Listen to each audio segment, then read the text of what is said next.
ഞാൻ പറയട്ടെ, ഏതൊരു മനുഷ്യനെ കുറ്റം കണ്ടുപിടിക്കുന്ന ഒരു സമൂഹമാണ് നമ്മുടെ ഈ ലോകം. അവരിലൊരു നന്മവശം ഉണ്ടോ എന്ന് കണ്ടുപിടിക്കുന്നവരുണ്ടോ? ഞാൻ കണ്ടിട്ടില്ലെന്ന് അങ്ങനെ. അപ്പം എനിക്ക് ഇത്രേ പറയാനുള്ളൂ, എന്നിലൊരു നന്മവശം ഉണ്ടാകണമെന്ന് ഞാൻ ആഗ്രഹിച്ച് ജീവിക്കുന്ന ഒരാളാണ്.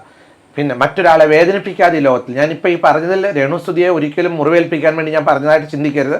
അവരുടെ കുടുംബത്തെ മുറിവേൽപ്പിച്ചാൽ, പക്ഷേങ്കിൽ എനിക്കോ ഫിറോസിനോ 24 ചാനലിനോ ഒക്കെ ലഭിക്കേണ്ടതായിട്ടുള്ള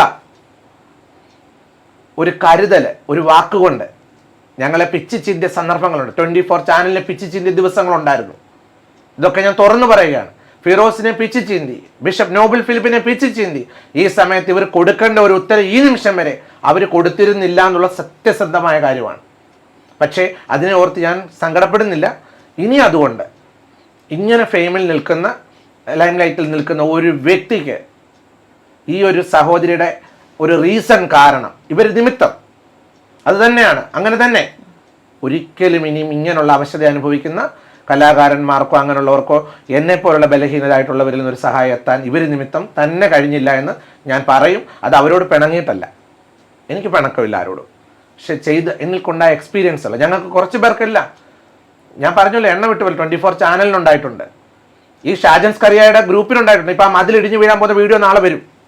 ആ മതിലിടിഞ്ഞ് വീഴാൻ പോകുന്നതിൻ്റെ വീഡിയോ വരുന്നുണ്ട് അടുത്ത ദിവസം. അവരത് പൈസ കൊടുത്ത് കെട്ടിച്ചല്ലേ? ആ മതിൽ കെട്ടിച്ച പൈസ ഷാജൻ സ്കറിയ കൊടുത്ത്, അത് ഇടിഞ്ഞ് വീഴുന്നതിൻ്റെ പടം അടുത്ത ദിവസം വീഡിയോ ആയിട്ട് വരുന്നുണ്ട്. നിങ്ങളിത് കൊടുക്കണം. അപ്പോൾ അവർ നാണക്കട്ടെ.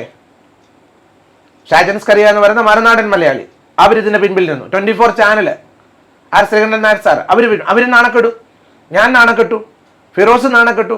ഇനി അതിനകത്ത് ആരൊക്കെ 1 രൂപ കൊടുത്ത് അവർക്കെല്ലാം ദുഃഖം ഉണ്ടായിട്ടുണ്ട്. അപ്പോൾ ഇനി അതുണ്ടാവണോ? ദയവായിട്ട് ഇത് പൊതുസമൂഹത്തെ അറിയിക്കണമെന്നുള്ളതാണ് എൻ്റെ എളിയ അപേക്ഷ.